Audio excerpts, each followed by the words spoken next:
بسم الله الرحمن الرحيم.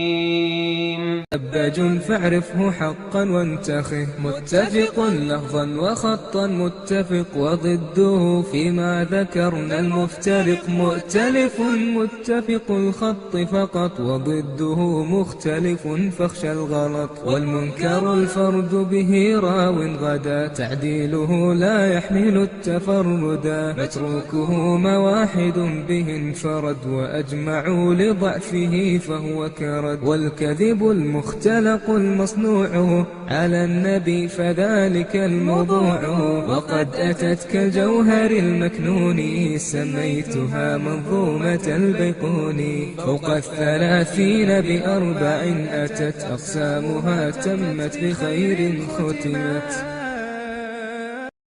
السلام عليكم ورحمة الله وبركاته.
Innalhamdulillah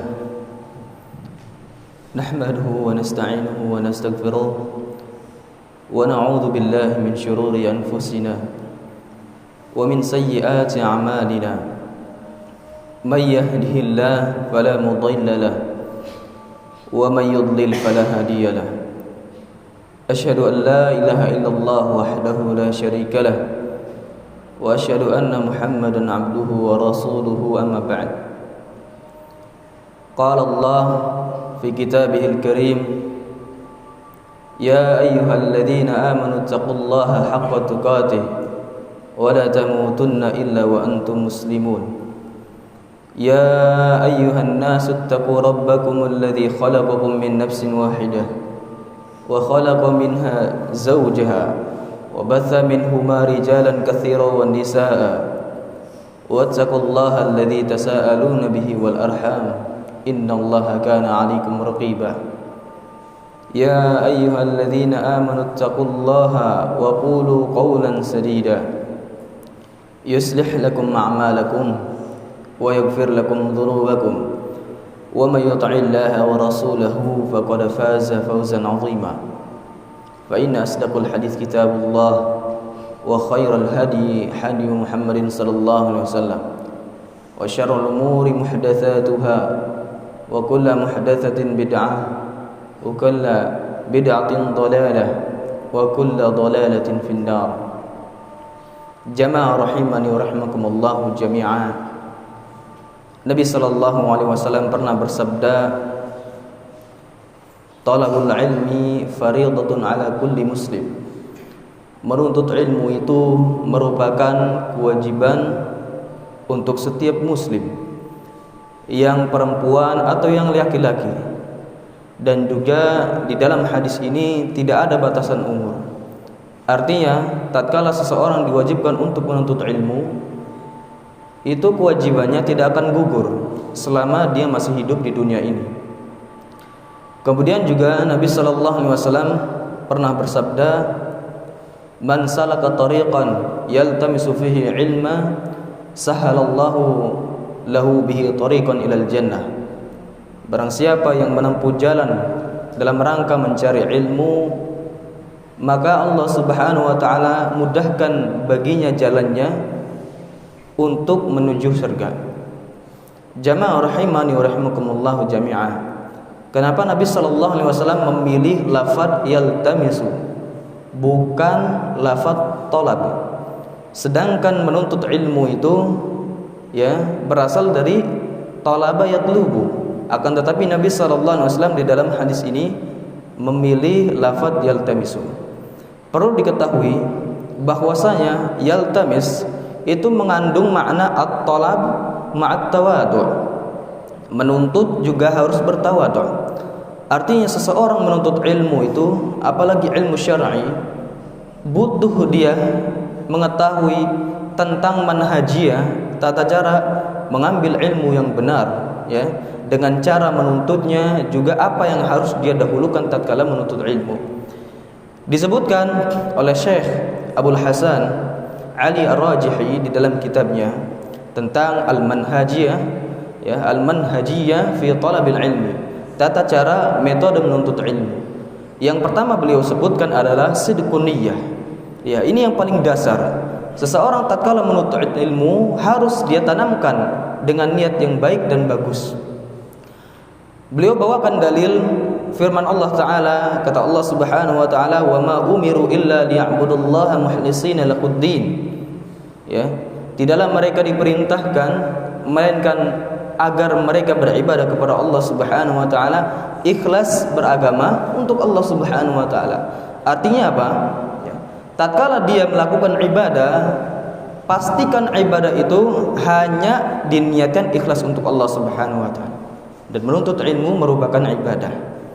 Kemudian yang kedua yang disebutkan oleh beliau yang harus kita tanamkan dalam diri kita adalah ad-du'a. Dikarenakan kesuksesan seseorang itu bergantung terhadap kehendak Allah Subhanahu wa Ta'ala. Kesuksesan seseorang adalah produk Allah Subhanahu wa Ta'ala, bukan produk manusia. Makanya kita dianjurkan untuk berdoa kepada Allah Subhanahu wa Ta'ala, sebagaimana Allah Subhanahu wa Ta'ala telah berfirman, ujibu da'watad da'i idza da'an. Aku mengabuli doanya orang yang berdoa apabila dia mau berdoa kepadaku. Juga Nabi sallallahu alaihi wasallam tatkala dipaparkan masalah tentang masalah-masalah yang ditanyakan kepada Nabi sallallahu alaihi wasallam, selalu Nabi sallallahu alaihi wasallam mengatakan Allahumma ftah, ya Allah bukakanlah aku ilmu tentangnya. Ya, jadi penting sekali kita berdoa kepada Allah Subhanahu wa taala. Harus kita berdoa kepada Allah Subhanahu wa taala untuk diberikan ilmu yang bermanfaat. Juga Nabi sallallahu alaihi wasallam senantiasa diperintahkan oleh Allah Subhanahu wa taala di dalam ayatnya, wa qul rabbi zidni ilma. Wahai Muhammad, katakanlah, wahai Rabbku, tambahkanlah untukku ilmu. Nabi sallallahu alaihi wasallam tidak diperintahkan untuk meminta tambahan rizki berupa uang. Akan tetapi yang diperintahkan oleh Allah Subhanahu wa taala adalah berupa tambahan ilmu. Kemudian juga Syekhul Islam Ibnu Taimiyah rahimahullahu taala pernah beliau dipaparkan tentang masalah tafsir ayat. Kemudian masalah ini lumayan rumit bagi beliau. Maka kata beliau, seraya berdoa kepada Allah Subhanahu wa taala, Allahumma ya muallima Adam, Allahumma ya muallima Adam wa Ibrahim, allimni, wa ya mufahhima Sulaiman fahimni. Ya Allah, ya wahai yang mengajari Adam dan Ibrahim, ajarilah aku. Ya Allah, wahai yang memberikan pemahaman kepada Sulaiman, maka pahamkanlah aku. Senantiasa kita harus berdoa kepada Allah Subhanahu wa taala, meminta ilmu. Dikarenakan kita ini hanya menempuh sebab, adapun Allah Subhanahu wa taala yang memberikan ilmu kepada kita. Kemudian yang ketiga, ya, al-i'tina bil adillah atau al-i'tina bil usul wal qawaid. Hendaknya seseorang itu tatkala menuntut ilmu, dia harus memperhatikan mana yang pokok dan juga memperhatikan kaidah-kaidah. Yang dimaksud dengan pokok di sini adalah al-adillah, adalah dalil-dalil, yaitu Al-Quran dan hadis. Jadi Al-Quran dan hadis itu merupakan pokok dari segala ilmu. Bahkan ilmu dunia sendiri tercakup pada Al-Quran dan hadis. Jadi seseorang itu harus memulai dari Al-Quran dan hadis. Dia hafalkan Al-Quran, hadis dia pahami, kemudian jika dia pahami kaidah-kaidah yang bersumber dari Al-Quran dan hadis. Kata Syekh Ibnu Utsaimin, man haruma al-usulu harumal usul. Barang siapa yang asalnya atau pokoknya saja tidak punya atau diharamkan pokoknya, maka cabangnya pun akan diharamkan. Barang siapa yang tidak ngerti pokoknya, maka cabangnya pun tidak akan ngerti. Ya, pokok dalam menuntut ilmu adalah Al-Quran dan hadis. Jadi kalau misalkan antum hafal Al-Quran dan hadis, antum bisa mengilmuinya dan memahaminya, insyaallah mudah sekali antum memahami seluruh pelajaran-pelajaran yang lain. Kemudian yang keempat yang disebutkan oleh beliau tentang manhajiyah dalam belajar itu adalah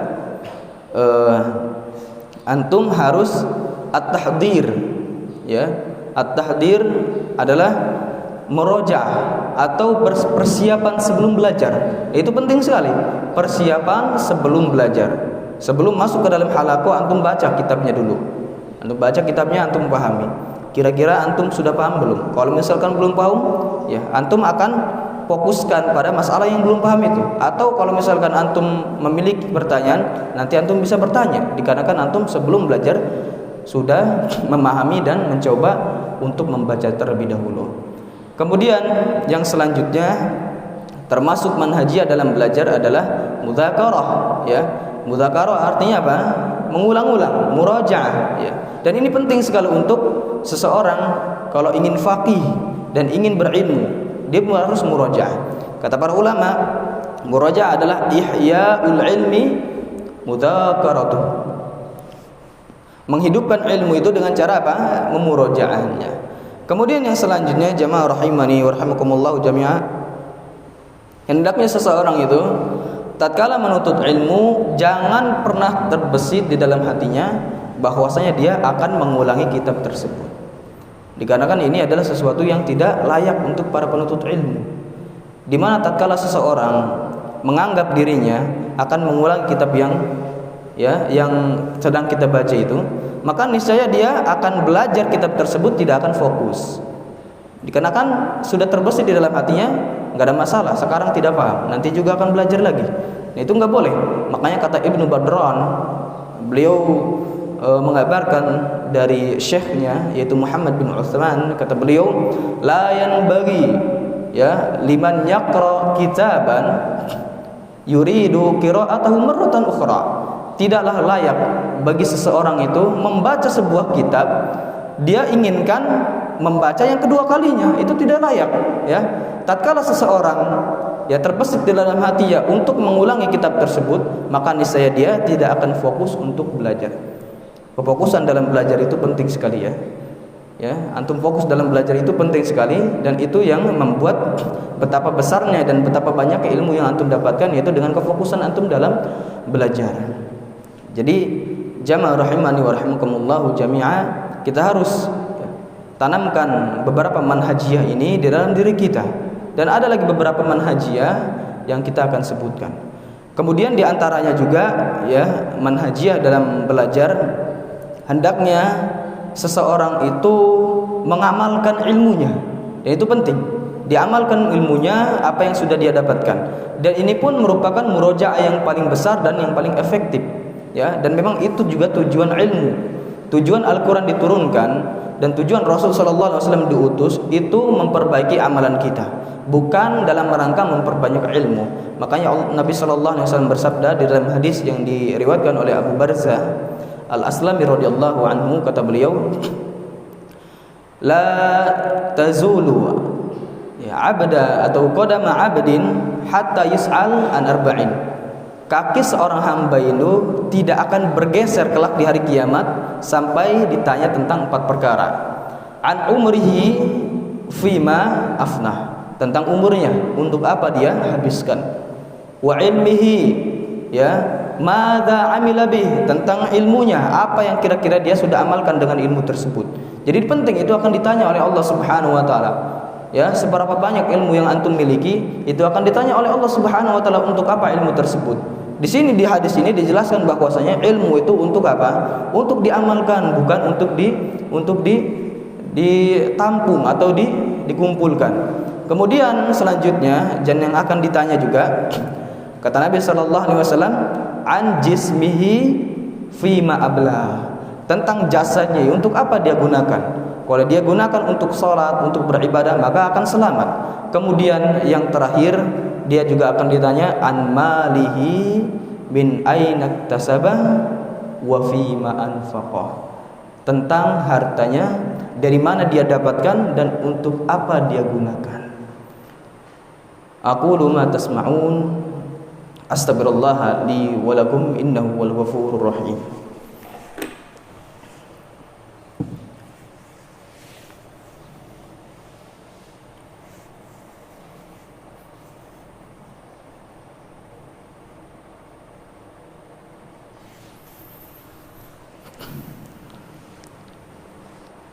Alhamdulillah hamdan katsiran thayyiban mubarakan fih, barakan alaihi kama yuhibbuhullah wa yardah. Asyhadu an la ilaha illallah wahdahu la syarika lah, wa asyhadu anna Muhammadan abduhu wa rasuluhu, amma ba'd. Allahumma salli ala Muhammad wa ala ali Muhammad kama sallaita ala Ibrahim wa ala ali Ibrahim innaka Hamidum Majid. Wa barik ala Muhammad wa ala ali Muhammad kama barakta ala Ibrahim wa ala ali Ibrahim innaka Hamidum Majid. Jamaah rahimani wa rahimakumullah jami'ah, itulah beberapa manhajiyah yang harus ditanamkan dalam diri kita.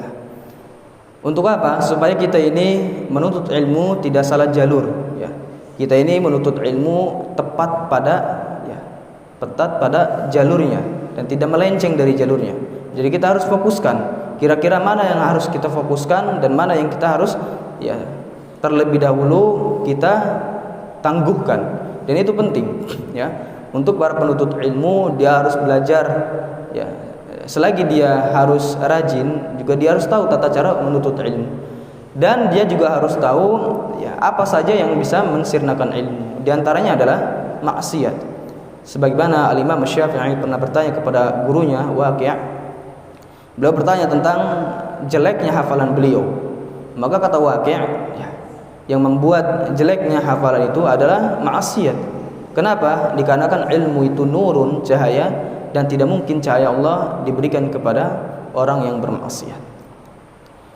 As'alullah bimannihi wa karamihi an yaghfir li wa lakum.